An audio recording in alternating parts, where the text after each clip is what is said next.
We are still dealing with heavy rain, and in Boston, you can see from some of these rainfall amounts behind me, we've picked up a lot of rain all throughout the day. Over 1 3/4 inches in Orange, close to 2 inches in Worcester, just shy of 2 inches in Bedford, well over 2 inches in Boston, about to eclipse 2.5 inches. But take a look at Providence.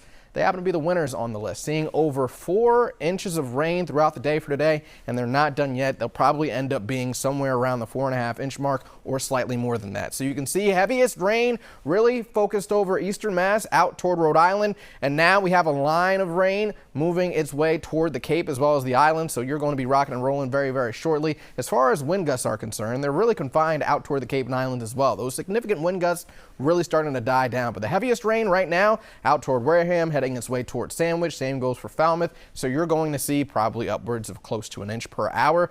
But once again, this is wrapping up once we get past midnight. Behind this line of rain, colder air. That's why you're starting to see some of this rain transition over to snow out toward the Berkshires, maybe even getting close to orange before everything starts to come to an end, and then we're just dealing with festive flakes well into the overnight hours. But that activity will not work its way farther east. It's going to stay out toward western Mass, maybe briefly touching central Mass. What we will be dealing with here in eastern Mass, though, not only rain, but possibly even some patchy fog before clouds start to clear on out. A wind out of the south at 14 miles per hour. We were dealing with a southerly wind anywhere between 20 to 25 miles per hour sustained. Wind gusts up to around 40 to 45 miles per hour. Visibility down to 7 miles. It's been back and forth, currently sitting at 55 degrees. It's going to be much cooler by tomorrow morning. As far as wind gusts are concerned, you can see really confined out toward the South Shore, the South Coast, the Cape, as well as the islands. You're not dealing with significant wind gusts past that area, so things are really starting to wind down. Tomorrow morning,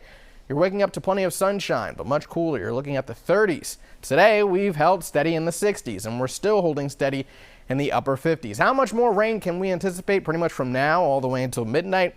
Maybe a few tenths of an inch of rain, but nothing that's going to be all that significant. All the significant rain that we've seen throughout the day for today, we've already seen. We're not going to see any more significant rain from this point all the way until midnight. So temperatures quickly fall behind rain. Temperatures tomorrow morning starting off in the 30s, but it will be gusty. So although we'll be starting off in the 30s, probably feeling more like the 20s. By tomorrow afternoon, colder air really starting to rush its way in. Maybe a few flurries along and north of Route 2. Not going to amount to much, though. A much colder start up ahead on your early Friday morning. So daytime highs tomorrow, mid to upper 30s, lower 40s, but feeling like the 20s. By Friday morning, you're starting off in the 20s, feeling like the teens. Winds die down overnight, but pick right back up again out of the west by tomorrow late morning into your afternoon hours. Wind gust anywhere between 20 to 35 miles per hour. Still a bit on the breezy side by tomorrow night, but definitely not as windy as we've seen throughout the day for today. So a blustery and sunny day up ahead for your Thursday. Friday, not as blustery, but colder. Temperatures only in the 30s. Saturday, a little bit warmer. Sunday, we're finally back into the 40s. Then Monday and Tuesday, rain chances return to the forecast, but definitely won't be a washout.